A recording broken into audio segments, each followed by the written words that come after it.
Good evening. ಇವತ್ತು ರಶ್ಮಿಶ್ YouTube ಚಾನಲಲ್ಲಿ ನಿಮಗೆ ಏನು ಮಾಡ್ತಾಯಿದ್ದೀನಿ ಗೊತ್ತಾ? Fish curry. ಇದು ಆನ್ಲೈನಲ್ಲಿ ಬುಕ್ ಮಾಡಿದ್ದೀನಿ. ಜಸ್ಟ್ 5 ಮಿನಿಟ್ಸಲ್ಲೇ ಬಂದುಬಿಟ್ಟಿದೆ. ಈ ಫಿಶ್ ಬಂದು 180 ರೂಪಾಯಿ.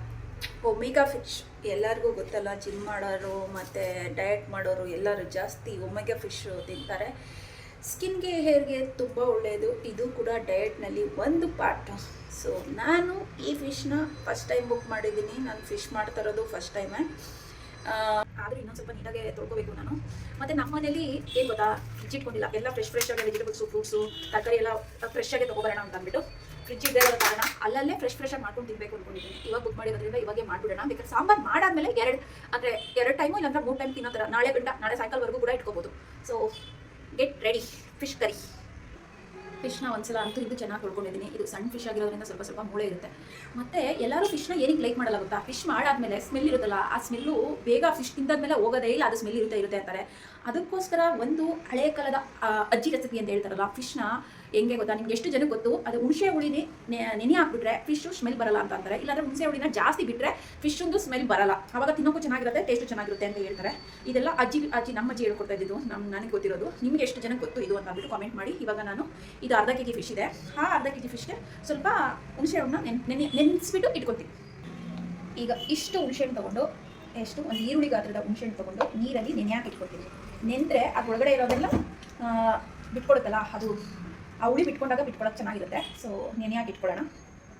ಫಿಶ್ಗೆ ಏನೇನು ಮಸಾಲ ಹಾಕೋತೀರಾ ನಿಮ್ಗೆ ಗೊತ್ತಿರೋ ಥರ ಚಕ್ಕೆ, ಲವಂಗ, ಇನ್ನು ಕಡಲೆ, ಗಸಗಸೆ, ಕಡಲೆ ಇಲ್ಲ, ಸೊ ಕೊತ್ತಂಬರಿ ಸೊಪ್ಪು, ಮೆಣಸಿನ್ಕಾಯಿ, ಜೀರಿಗೆ, ಮೆಣಸಿನ ಪುಡಿ ಇದೆ.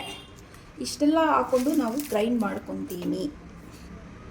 ಇದೆಲ್ಲ ಗ್ರೈಂಡ್ ಮಾಡ್ಕೊಳ್ಳೋಕೆ ಮೊದಲು ಸ್ವಲ್ಪ ಎಣ್ಣೆ ಹಾಕ್ಕೊಂಡು ಹುರ್ಕೊಂಡ್ರೆ ಇನ್ನೂ ಟೇಸ್ಟ್ ತುಂಬ ಚೆನ್ನಾಗಿ ಬರುತ್ತೆ. ಸ್ವಲ್ಪ ಫ್ರೈ ಮಾಡ್ಕೊಳ್ಳೋಣ ಬನ್ನಿ. ಪಾನ್ ಇಟ್ಟಿದ್ದೀನಿ. ಹೊಸ್ದಾಗಿ ತಗೊಂಡಿರೋ ಆನಿಯನ್ ಕಟ್ಟರ್.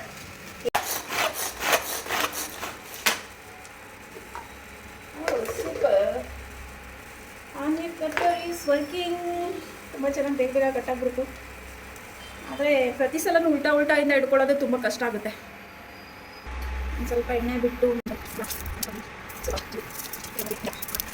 ಸ್ವಲ್ಪ ಫ್ರೈ ಆಗಿದೆ. ಈಗ ಗೋಲ್ಡನ್ ಫ್ರೈ ಆಗಿದೆ. ಮೇನ್ ಇಂಗ್ರೀಡಿಯೆಂಟ್ ಎಲ್ಲರೂ ಮತ್ತೆ ಬಿಟ್ಟಿದ್ದೀರ, ತೆಂಗಿನಕಾಯಿ ಇಲ್ಲ ಅಂತ ಅಂದರೆ ನಾನು ಯಾವಾಗಲೂ ಯೂಸ್ ಮಾಡೋದು ಏನು ಗೊತ್ತಾ? ಗೋಡಂಬಿ ಯೂಸ್ ಮಾಡಿದ್ರೆ ತೆಂಗಿನಕಾಯಿ ಅಷ್ಟೇನೆ ಗಟ್ಟಿನೂ ಬರುತ್ತೆ, ಟೇಸ್ಟು ಸಿಗುತ್ತೆ. ತೆಂಗಿನಕಾಯಿ ಇಲ್ಲ ಅಂತ ಅಂದರೆ ಗೋಡಂಬಿ ಯೂಸ್ ಮಾಡ್ಬೋದು. ಇದನ್ನು ಕೂಡ ನ್ಯೂಟ್ರಿಷನ್ ಡಾಕ್ಟರ್ ನಮ್ಗೆ ಹೇಳಿದ್ದು. ಇದು ಹೆಲ್ತ್ಗೆ ತುಂಬ ಒಳ್ಳೆಯದು. ನಾನಿವಾಗ ಇದ್ರಲ್ಲಿ ಹಾಕೊಂಡು ಫ್ರೈ ಮಾಡ್ತೀನಿ. ಮಸಾಲೆ ರೆಡಿ ಆಯಿತು. ಕರೆಕ್ಟಾಗಿ ನುಣ್ಣಗೆ ರುಬ್ಕೊಂಡಿದ್ದೀನಿ. ಗಮ್ ಅಂತ ಇದೆ. ಅದು ಹೋಟೆಲಲ್ಲಿ ಬರುತ್ತಲ್ಲ, ಆ ಸ್ಮೆಲ್ ಬರ್ತಾ ಇದೆ ನನಗೆ. ಗೊತ್ತಾ ಆನಿಯನ್ ಕಟ್ಟರ್.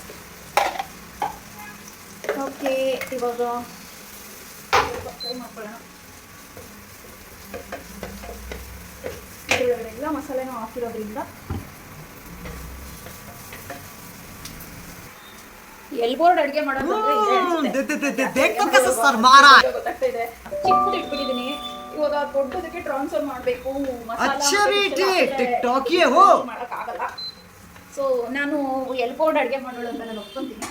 ಏನು ಕರೆಕ್ಟಾಗಿ ಮಾಡೋದಿಲ್ಲ, ಆದರೆ ಈ ಥರ ಸಣ್ಣ ಪುಟ್ಟ ವಿಷಯದಲ್ಲಿ ತಪ್ಪು ಮಾಡೇ ಮಾಡ್ತೀವಿ ಅಲ್ವಾ? ದೊಡ್ಡದಿಲ್ಲ. ರುಕೋ ಜರಾ ಸಬರ್ ಕರೋ. ಇದಕ್ಕೆ ಸ್ವಲ್ಪ ನೀರು ಹಾಕೋ. ಅಲ್ಲಿ ಬೇರೆಯವರೆಲ್ಲ ಎಡಿಟ್ ಮಾಡಿ ಹಾಕ್ತಾರೆ. ನಂದು ಲೈವ್ ಅಮ್ಮ ಕೊತ್ತ ಅಂತ ಕುಡಿತಾ ಇದೆ. ಕಲರು ಚೇಂಜ್ ಆಗ್ತಾ ಇದೆ ನೋಡಿ. ಒಂದು ಸ್ವಲ್ಪ ಅದು ಹಸಿ ಇದ್ದಾಗ ಬೇರೆ ಕಲರ್ ಇತ್ತು, ಇವಾಗ ಬೇರೆ ಇದಾಗ್ತಾ ಇದೆ. ಸೊ ರಶ್ಮಿಸ್ ಲೈವ್ ಕಿಚನ್ ನಾನು ಏನು ಮಾಡ್ತೀನಿ ಅದೇ. ಇವಾಗ ಹುಳಿ ಬಿಟ್ಟಿದ್ದೀನಿ. ಮೇನ್ ಉಪ್ಪು ಹಾಕ್ಬೇಕು. ಉಪ್ಪು ಎಲ್ಲ ಸಾಂಬಾರುಗಳಿಗೂ ಇದಕ್ಕೂ ನಾನು ಹಾಕೋದು ಅರಿಶಿನ ಒಂದು ಸ್ವಲ್ಪ ಹಾಕ್ತೀನಿ. ಅರಿಶಿನ ಆದಮೇಲೆ ಕೊರಿಯಾಂಡರ್, ಕೊತ್ತಂಬರಿ ಬೀಜದ ಪುಡಿ ಅದೊಂದು ಸ್ವಲ್ಪ. ಆಮೇಲೆ ಗರಂ ಮಸಾಲ ಆಲ್ರೆಡಿ ಚಕ್ಕೆ ಲವಂಗೆಲ್ಲ ಹಾಕಿದ್ದೀವಿ. ಅದ್ರ ಜೊತೆಗೆ ಇದು ಒಂದು ಸ್ವಲ್ಪ ಇರಲಿ, ಸ್ವಲ್ಪ ಟೇಸ್ಟ್ ಮತ್ತೆ ಕಸ್ತೂರಿ ಮೇಥಿ ಮೇಲ್ಗಡೆ ಹಾಕ್ತಾರಲ್ಲ ಅದು.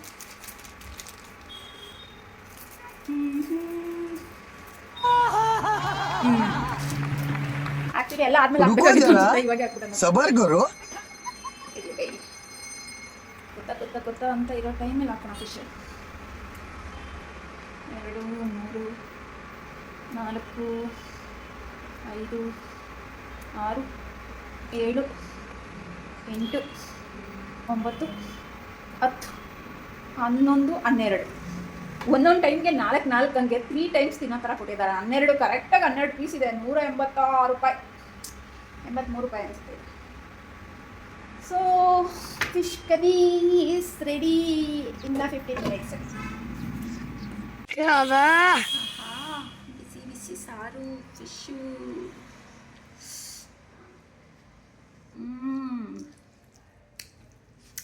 ಆ ಹುಳಿ ಬಿಟ್ಕೊಂಡಿರೋದಕ್ಕೂ ಅದಕ್ಕೂ ಟೊಮೊಟೊನೂ ಹಾಕಿದ್ದೀನಿ, ಹುಳಿನೂ ಬಿಟ್ಟಿದ್ದೀನಿ. ಒಂದು ಸ್ವಲ್ಪ ಫಿಶ್ಶಿಂದು ಸ್ಮೆಲ್ ಬರ್ತಾನೆ ಇಲ್ಲ. ಮತ್ತು ಕೆಲವು ಗ್ರೈಂಡ್ ಆಗದೆ ಇದೆ, ಅದು ಗೋಡಂಬಿಗಳು ಬಾಯಿಗೆ ಸಿಗ್ತಾ ಇದೆ. Fish fish fish fish fish ಯಾವಾಗಲೂ ತುಂಬ ಹೆಲ್ದಿ. ಯಾವಾಗಲೂ ಜಿಮ್ಮಲ್ಲಿ ವರ್ಕೌಟ್ ಮಾಡೋರು ಮತ್ತು ಬೇರೆಯವ್ರೆಲ್ಲರೂ ಒಮೆಗಾ 3 ಅನ್ನೋದು ಕ್ಯಾಪ್ಸೂಲ್ ತೊಗೊತಾರೆ. ಅದ್ರ ಬದಲು ಹೆಲ್ದಿ ಫಿಶ್ನೇ ತಿಂದರೆ ಆ ಕ್ಯಾಪ್ಸೂಲ್ಗಿಂತ ಇನ್ನೂ ಜಾಸ್ತಿ ವಿಟಮಿನ್ ಸಿಗುತ್ತೆ ನಮಗೆ. ಇದು ಕೂಡ ಹೆಲ್ದಿ ಅಲ್ವಾ? ಡೈಲಿ ಒಂದೊಂದು ಮಾತ್ರೆ ನುಂಗೋದ್ರ ಬದಲು ಡೈರೆಕ್ಟಾಗಿ ತಿನ್ಬೋದು ಅಂತ ನನ್ನ ಅಭಿಪ್ರಾಯ. ನನಗೆ ಈ ಥರ ಇಷ್ಟ. ನಿಮಗೆ ಈ ಥರ ಇಷ್ಟನಾ? ನನ್ನ ಈ ಥರ ಹೆಲ್ದಿ ನ್ಯೂಟ್ರಿಷನ್ ಫುಡ್ ಕಂಟೆಂಟ್ ನಿಮಗೆ ಇಷ್ಟ ಆದರೆ ನಿಮ್ಮ ಫ್ರೆಂಡ್ಸ್ ಜೊತೆ ಶೇರ್ ಮಾಡ್ಕೊಳ್ಳಿ, ಲೈಕ್ ಮಾಡಿ, ಕಮೆಂಟ್ ಮಾಡಿ, ಸಬ್ಸ್ಕ್ರೈಬ್ ಮಾಡಿ. ಬಾಯ್, ಲವ್ ಯು.